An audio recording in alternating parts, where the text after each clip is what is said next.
morning. Good afternoon. Good evening. Wherever you are on this incredible planet of ours. That's right. I'm Ariel. I'm Shya. Welcome to being here. Yes. Today is all about ShyaWork. So what is ShyaWork? Well, there's no work involved. That's true. It's all about being here. That's right. So we're going to allow people to get acquainted with your approach that started this all, Transformation Made Easy. Yes. Okay. Now, some of you have been listening to being here for years. We're moving on toward 1,000 episodes.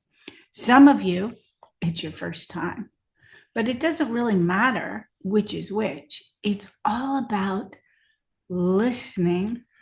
Because listening, if you actually listen rather than think about what's being said, will pull you into the current moment of your life. And when you're in the current moment of your life, things like pain can disappear in an instant just by observing it, by looking at it, by feeling it. By being with it. That's right. Now, Shya and I do finish each other's sentences. That being said, I intend to listen to him today. I may discover wholly new things, not, things that are holy, but holy as in completely new things. Because when you listen, your world opens up anew. It's all an experience. Unless you compare what's being said to what you already know or think you know. Oh, yeah, this is like mindfulness. That's right. There you go. Yes, I studied that for years. I did a course like that years ago. I know everything about that. Yeah. Anyway, it's all new if you're here for it. It's all the same old if you're not. And I invite you to listen and engage and discover what else is possible. And then this moment is a new beginning. It's all new. That's true. Shya. Yes. Ariel. What is ShyaWork? Oh, I don't know. If I were to hazard a guess, it involves directing a person into what they consider to be a painful physical ailment.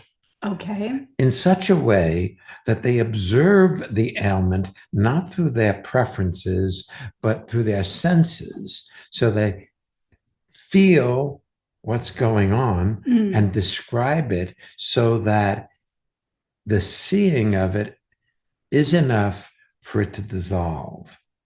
But you see, when you resist something, you keep it in place. So the first principle of instantaneous transformation says anything you resist persists, grows stronger, and dominates your life. Well, in regard to physical ailments like muscle soreness or backache or whatever, if you resist it, you keep it in place. If you allow yourself to feel it, it very frequently can just dissolve in your descriptive seeing of it. I had an experience of that. And for those of you who get our newsletter and blogs, if you don't, you should subscribe at transformationmadeeasy.com. You should only if you want to. Only if you want to. But we are releasing an excerpt of our very first book, Working on Yourself Doesn't Work, the chapter about the burn, where on the third date, 1982, it was in August, I burnt my leg on the tailpipe of Shya's motorcycle, and how he talked me through the experience of the burn in a way that it was manageable, that it receded. Of course, I still had all the healing ahead of me, but it went from excruciating to painful to tolerable, and simply a sensation that was includable. It was profound. And that was I was reading the excerpt recently when I was working with Zoe, who's our second guest today, preparing it for release as a blog. And I realized that was our third date, 1982. You were already a master healer. And look how much we've grown since then. Yeah. Let's take our first guest, shall we? Hey, Marin, welcome to being here. Tell people where you're zooming in from. Hi there. Thank you for having me. I'm Marin and I'm zooming in from Brussels. Nice. And that's in Belgium, right? That's right. Yeah. Sweet. Yeah, what can we do for you today? Yeah, I was really curious to hear about ShyaWork.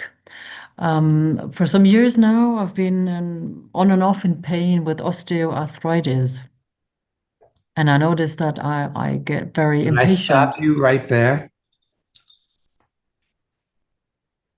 Yes, no, yes. Okay, good. We need your permission. Yeah, because I worked with an orthopedic surgeon for a number of years, and he sent me all the people he couldn't get out of pain, and I got most of them out of pain. So when you label the cause of your pain as something, whatever you label it, then it locks it in place, especially if it's not the cause of the pain. This surgeon also told me that there were, they took x-rays of people in pain, and some people had the same apparent x-rays and weren't in pain. So when you label, well, I have osteoarthritis and that's what's causing my pain, I've got all kinds of arthritis, and sometimes I have pain, and most of the time I don't. So I believe you when you say you have, quote, osteoarthritis. You probably went to someone when you had pain and they gave you the diagnosis. But I'm not sure for most of us that the diagnosis itself helps us. It gives us a label so that we no longer look and see and feel and experience what is from moment to moment. And that's what Shya is talking about. And the thing is this, most normal people don't want pain. They hold it as a negative phenomena. Pain, good? No. Pain, bad. Yeah? Mm-hmm. Yeah. Yeah. So tell us, sorry. No. I was just going to say, tell us a little more about what you call your osteoarthritis, or what you were going to say about it. Yeah, what I've been noticing is that I can actually live with the pain. It's not very strong.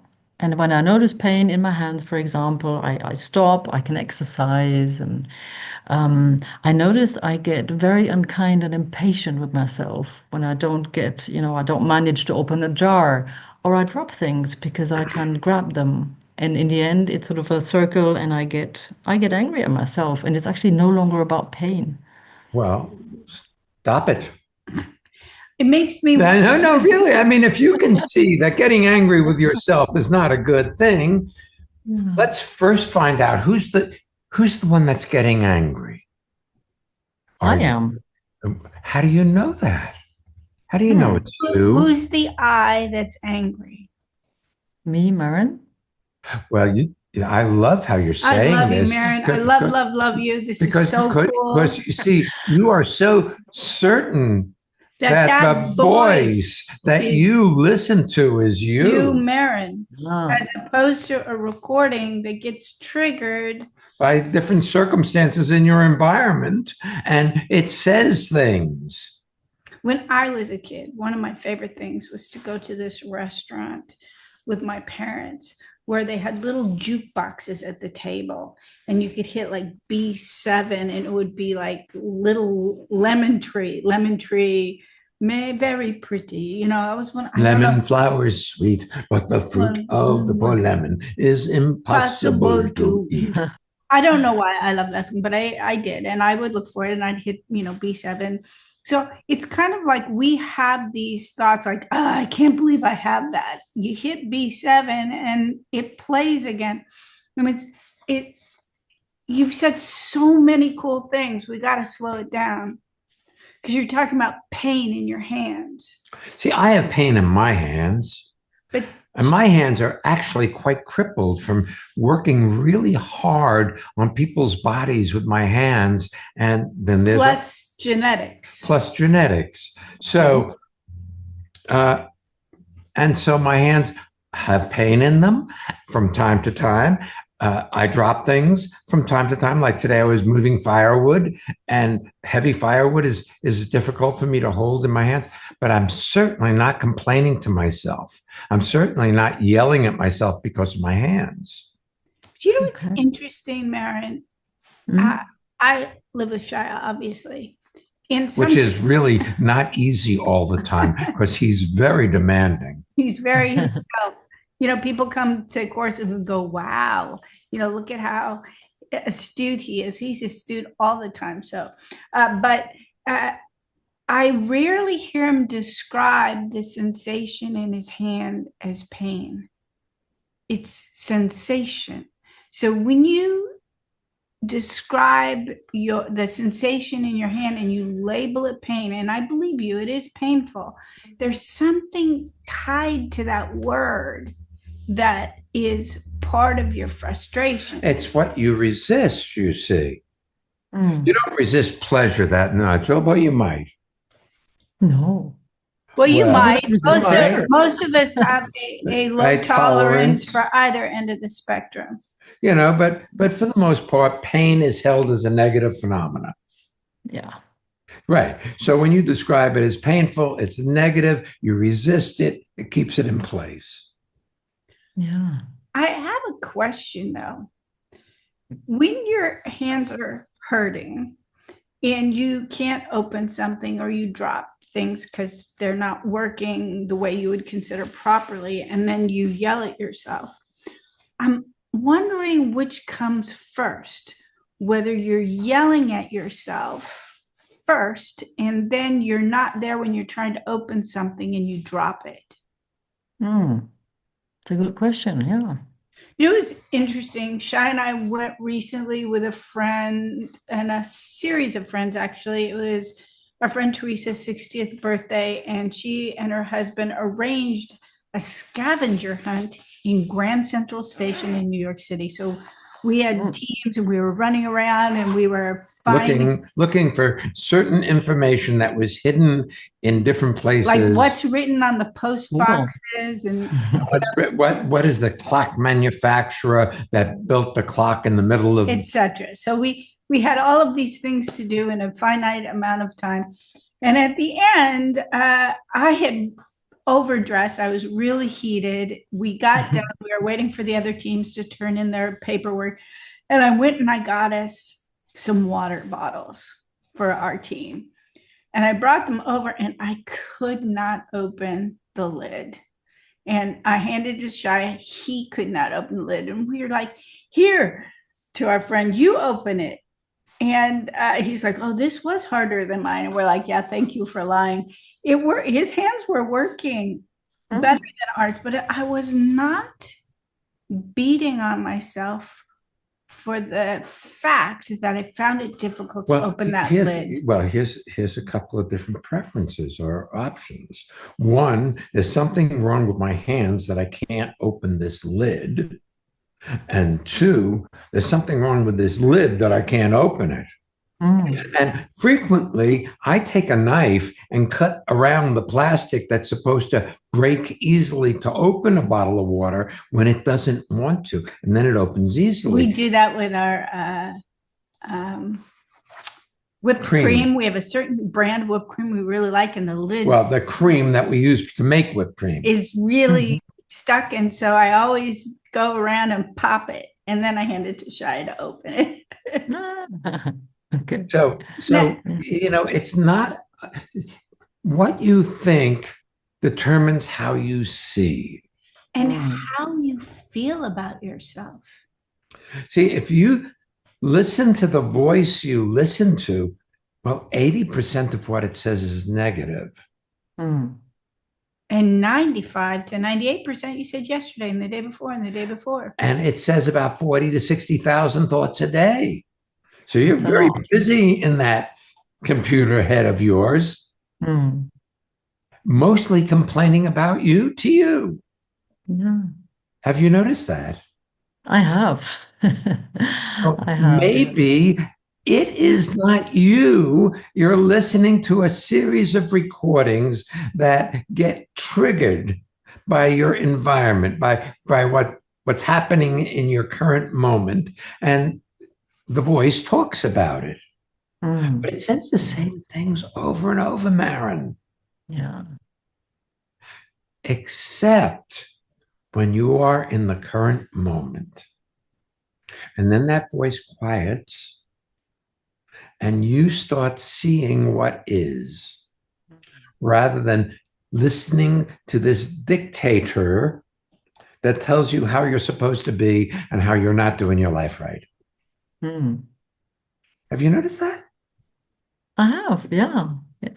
Mostly it tells you you're not doing it right, no matter how good you do. Or there's something wrong with you. That voice is on search. It's like in the United States, they have this thing called a police scanner. I don't have one, but I've seen them where it keeps going over all the different channels and it stops whenever something is being signaled, like there's a car accident on route, it picks up signals. We have all of us were on scan for things. Sometimes it's a scan automatic for how we're wrong or how we're Mm. doing our life wrong. And that can get triggered. And look, it talks to you about the past that you should have done it differently and better. And you think it's you. And you listen to it. And suddenly you're mesmerized by the voice you listen to into thinking you're doing your life wrong. You know, Mm. You've had that conversation, haven't you? Oh, yes. Oh, yes. Just checking. It's almost Thanksgiving here in the United States. And we were speaking with a friend of ours recently who was going to see family. And as he got ready to go see family, he just started a whole litany in his head about how he was a bad son and he was doing his life wrong. And I think lots of times people connect up with their families in their thoughts, and then they have those old internal ideas of how they should be living their lives. And none of us live our lives according to a child's perspective of what a good person is. Because even if as a child you said to yourself, when I grow up, I'm going to be mommy and I'm going to have a kid and then I'm going to be this great mommy. And then if you ever say something or get irritated with your child, you think you're a bad person because that kid that you were said you would never treat your kids that way. Mhm. Yeah. Speaking of having kids, it reminds me of giving birth. I have two sons, and during both births, I was experiencing very strong pain, as is very, the normal thing to happen. And I was screaming and screaming. And I remember the midwife saying, "Oh, you shouldn't be screaming, you should be breathing." And I also remember feeling like a failure because I had not managed to control the pain. Because there's yoga classes before giving birth and But everything. you know, And I remember feeling a failure. yeah, but you're picking a rather extreme example. It's extreme, yeah. I'd be willing to bet you everything I own that if you're, and I know you're a professional translator, simul translator, if you make a mistake with a word, you start thinking of yourself as a failure. Interestingly enough, I used to do that, and I don't do that anymore. I've Well, become very kind congratulations. to But myself. you used to do that. Yeah, I used to, yeah. Yeah, Yeah. but I bet you still do it in certain areas anyway. Yeah, true. Look, if you're one or either one of your two sons gets upset with you, I guarantee you think you did something wrong, Or Mm. that it was your fault. or the flip side of the coin, you defend yourself. I Okay. did something wrong, or I defend myself. I didn't do anything wrong. Right. But it doesn't matter. Your mind is a machine and it finds Yes. fault. It's critical, it complains, and its favorite target of complaint is the person that it represents. In your case, it would be you. I Good. really want to go back to what you said about how you have pain from osteoarthritis in your hands and how it hurts. Sometimes you can't open things and sometimes you drop things. Let's hold that as a fact. All those things as a fact. You can see what is. That's the transformational approach. You notice that you have sensation in your hands, feels painful, that they don't work like other people's might. That, oh, gee, I just dropped something, or I can't open this bottle. That's seeing, noticing, bringing your attention to what is. Most people do it in a change modality, like a better me would be able to open this. Yeah. And I can't believe I have this pain. It's back again. I thought I was over that, or it should, I've relatively recently, got a little injury to my forearm. So I watch when the thoughts go, I should be over this by now. Boy, am I slow to heal. All of those kind of conversations. Because I recall back in the 80s when we used to hang out with our friend who was this orthopedic surgeon, he talked about generally, if you do nothing, things will heal on their own. Because your body naturally heals itself. And if you can take your attention off it, it'll take care of itself. Wow. And by the way, that's a lot of what we do in our seminars. We take attention off the things we've been picking on ourselves for. The stories that we listen to and that we think are us. And before you know it, they are no longer problematic. Look, Maren, you're not a stupid woman. You would not hang out with us as long as you have if you didn't notice some pretty dramatic results have shown up in your life without your doing anything to produce it. Including how stubborn you are. Yeah. Yes, I have. Great. Look, but it is not the common idea that just by looking at and seeing and feeling what's going on in your body, a healing can take place. People think they need to get work on. Do something. Yeah. I like getting work done, so that's nice. But some, there's work done and there's work done. That's true, but there is the possibility. A fellow friend who was a surgeon, when he worked on you, there was blood loss, there was unconsciousness, there was all kinds of things that went on. Yeah. Okay. Hey, thanks for being with us today, Mary. Yes. Thank you. Thank you for having me. Have fun. Thanks. You're allowed to. I give you permission. Good. Even if you won't give you permission. Let's see if you do. That's right. Great stuff. Thank you. You're welcome, sweetheart.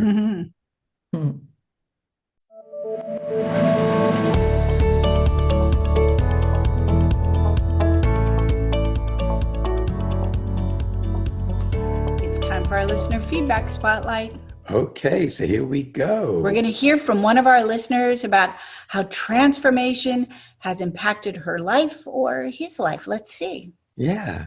And if you'd like to learn more about what we're up to, come, you could register for any of our upcoming virtual courses. Or sign up for our newsletter. Just visit transformationmadeeasy.com. It really is easy. It is easy if you know the way. This is Eric from Brooklyn, and I really enjoy participating in seminars with Ariel and Shya involving instantaneous transformation. I never know what's going to happen, but I always leave feeling like I got something amazing out of it. Do you want to have well-being with consistency? Connect with people all over the world from the comfort of your own home at Ariel and Shya's lively interactive Living Made Easy virtual seminars. Join any of their 2-hour online events or take a deep dive into the magic of being you at a virtual weekend seminar. Come on, let's connect. Find out more and register at transformationmadeeasy.com.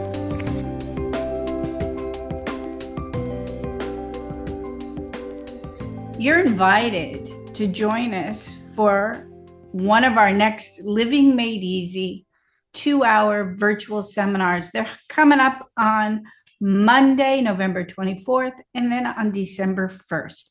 Which is also a Monday. They're kind of around the Thanksgiving for here in the U.S. It's a great centering tool. It's at 7 p.m. Eastern time, and you can check your schedule, see if it works for you. If you're listening to this in the archive, you can certainly just go to our website, transformationmadeeasy.com, and see what's upcoming on the Living Made Easy seminars.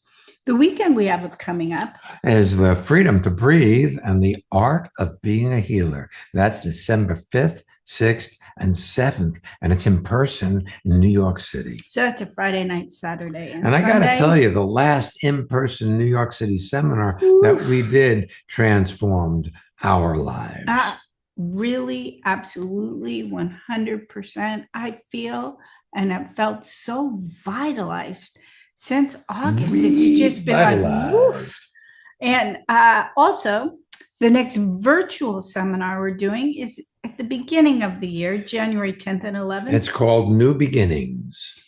As I mentioned in last week's show, someone came to the January course last year to fulfill the prerequisites so they could join us in Costa Rica for our 2025 courses. Of course, next year, Costa Rica will be 2026. It is a prerequisite should you wish to join us. And so if it's something you're interested in, let us know. One last thing before we're done with the announcements. Our newsletters are great. Zoe helps me do them. She does them beautifully. She's our next guest. And we do lots of blogs, not only from the two of us, but from Shya and I, but also from all sorts of very interesting people in this community. So recommend you sign up for the newsletter if you haven't done so already. Well, let's have a conversation with our next guest, Zoe. Hey, Zoe, where are you zooming in from? Hey, I'm zooming in from New York City. All right, the Big Apple. Are you at home or are you still at school? I'm at home. Yeah. Tell people what you do. I'm an art teacher. I work in an elementary school with pre-K through fifth graders, and with kids who are on the autism spectrum. Oh, wow. Yeah. Shya and I were talking about you today. I think it was today. Shya was talking about how much you underestimate yourself and how one of your students, I don't know how old she was, but she had a showing in the Metropolitan Museum of Art. I mean, hello, you produced that. Yeah. You coached her so that she could paint or whatever it was that she did and express her brilliance. And it was a citywide with thousands and thousands of participants, and your student got to show her artwork. That's pretty cool. That's amazing. Thank you so much. It is, and I can't deny. But Zoe, do you get that you produced that? I don't. Tell the truth. I don't get it, but when you say it, I'm breathing and I'm letting it in. It's intense. Well, yeah, I understand. But that child, had you not been her teacher and coach, would her artwork have made it to the Museum of Metropolitan Museum of Art? No. I really nurtured her, and yes, So I have a question for you. Don't worry, we're still talking about ShyaWork, everyone. Okay, great. What does nurturing her look like? I I pour my creativity into my lessons, my planning, on a wide scale, it looks like that. On a day-to-day scale, it looks like listening to her, checking in with her, um, looking to see when she needs feedback. So, sometimes kids are just on a roll, and the most nurturing thing you can do is step back and let them be in deep focus. And sometimes they need a really precise little bit of encouragement or feedback or an idea or a new material. So It sounds like you're talking about ShyaWork. yeah. In what way? Yeah. Well, it isn't about doing something. It's about being there with a person so that they can discover how to be themselves. I love that. I've I've learned so much about teaching from being with you two. I've learned so much about having a partner, being able to have a romantic relationship that works from hanging around you two. I'm so grateful. I'm so grateful for ShyaWork and what it led to, this community, and I can't believe the state of my life. Well, explain that, please, because Yeah. that's What do you mean too by that? general. Okay. Like, I like myself. I like myself. But wait a second. Didn't you always like yourself? I I so didn't that the person I used to be, if she knew what my life looked like now, would be stunned and shocked. Mm. And in disbelief. Yeah. You know, Yeah. there's this movie called The Atom Project. Mm, I don't know if you've seen it, I think No. you enjoy it. but it's a Okay. fun It's a movie. good date movie for you Okay. and your honey. Yes. Great. It's like a future him comes back to his time zone when he's 12 years old. And the guy is buff and married, so he's getting Yeah. laid. And this kid, all he wants to do is, It's get like, laid. wow, I get to turn into you. Yeah, right, exactly. And the older person gets to see the brilliance of the young person he was trying to get away from. That's right. So it's kind of cool. It's like It you. is. Love You that. were always brilliant. You were always brilliant, but you were listening to a conversation that you thought was you, and that was quite unkind in its descriptiveness. I'm actually Yeah. really happy that Marin is still here and listening in the background, because it's part of Program. the protocol here that, when we do a podcast, that the people who are guests, Hang out. they're welcome to hang out and listen to each other, because I see you as a beacon of possibility, Zoe. That I think in your description of how to be with children, which I think and teach, was just precise and brilliant. But there's something that you do so integrally now, you don't even think to mention it. Mm, I'm really clear you're not judging them. yeah. And I'm clear that comes from not judging you. So when you stop judging you have this amazing possibility for your life to transform. Yeah. But the judge is always going over the same set of ideas about how you're supposed to be, and you're never that. That's right. I wouldn't be surprised if Marin went back and listened to other podcasts she's done with us. If there's a way to search for her name, which is possible, I don't know, that she would see she has the same kind of self recrimination over different topics. And it's like most of us, when we're being hard on ourselves about something, we think it's about that topic rather than the habit of being hard on ourselves. Name the topic you'll be hard on yourself about it. Your hair, your weight, what you do for work, Whether how you're much money you dating. make, whether you're dating, whether you're what The you job eat, you have. whether you're exercising enough, how much You were sleep born you're into the getting, wrong family. all of those things. Yeah. And We once did a session with a guy who was an Italian prince or royalty. And I won't say his name, but he said to me, my parents, they did not love me. And Shya said, well, how do you know that? And he said, they only bought me yachts and polo ponies. that's what we did. We laughed because we thought he was making a joke. That's and right. then we realized he was serious. He was serious about it. If they really loved me, they would. I don't even remember what he said because it was so outside my reality at the time. It was very fun. So funny. It was back when we lived up in Woodstock, right? And we were doing individual sessions in our sunroom, and he rented a travel trailer and parked in our driveway so he could come and work on himself. That's amazing. It was before we wrote working on yourself doesn't work. Yeah.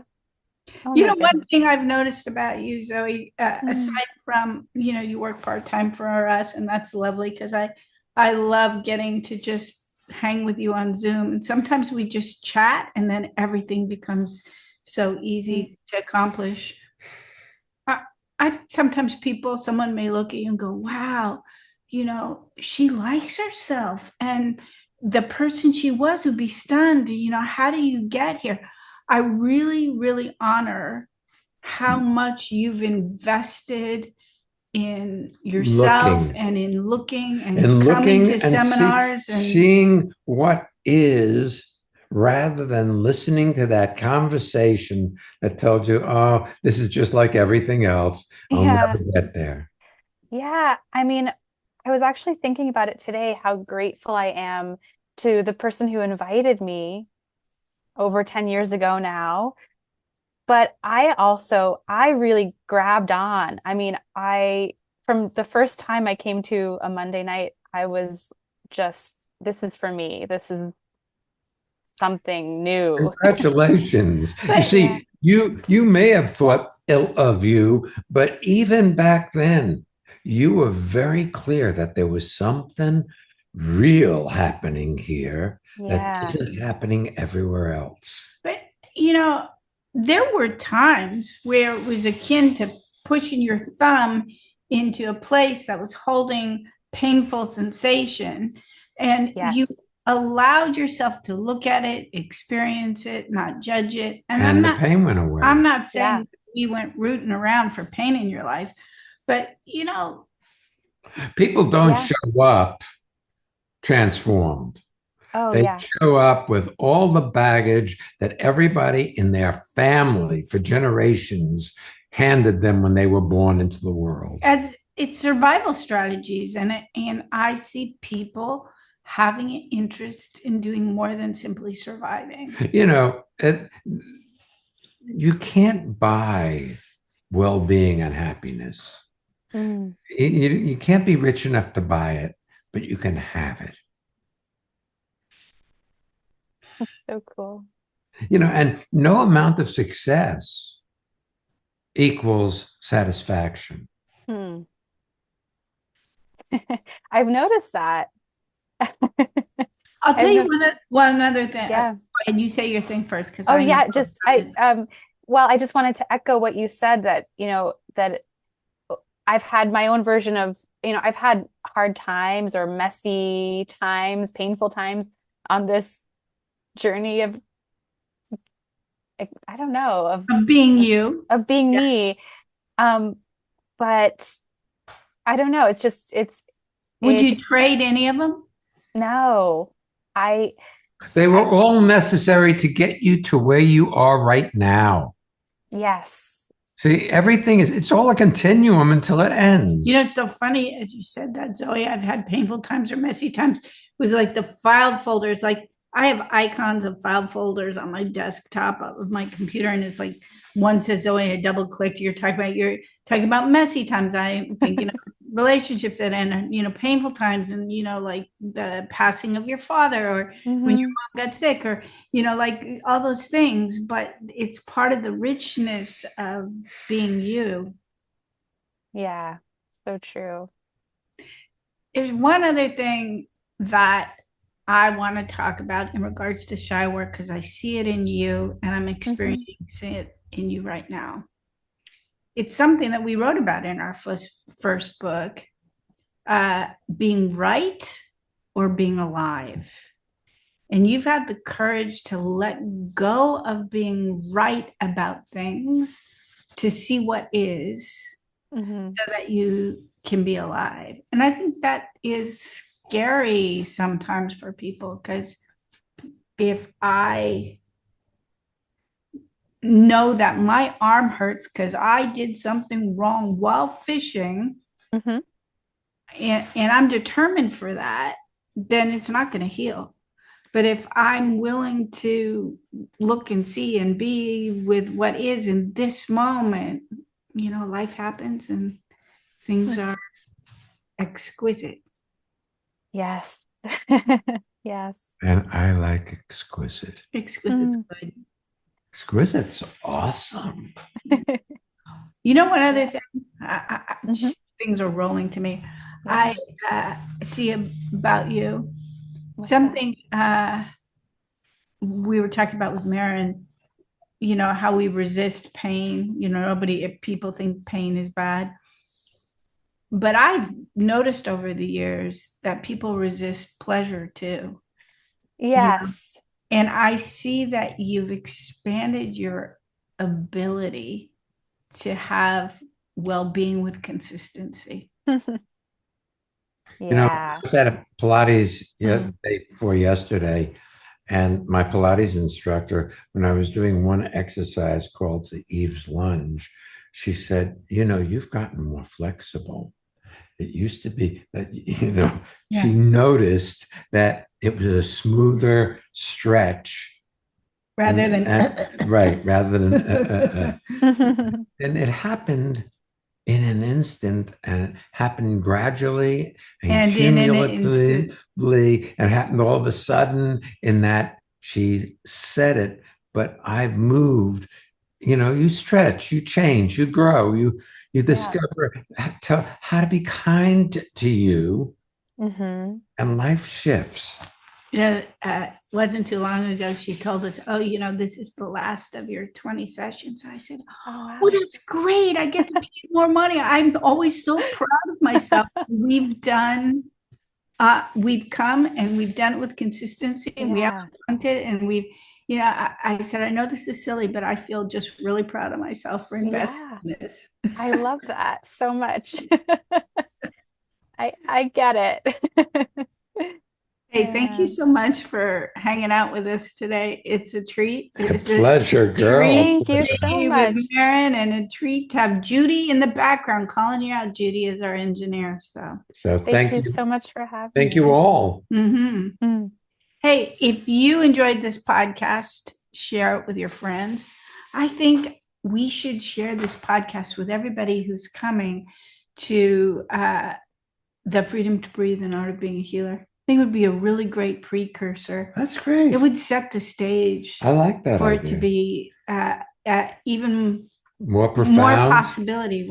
Yeah. And last week's episode, the Freedom to Breathe as well. That's right. So that's idea. I encourage you to share this or any other of the podcasts that touch you with your friends. You can find all our courses, newsletters, links, sign up at transformationmadeeasy.com. And you can also subscribe to your favorite podcast app to have this delivered to you on a weekly basis. You ready for next week's episode? I am. Simply listening. I like that. Just in time for the holidays. Yes. We'll be back next week. So come on back. And don't miss being here.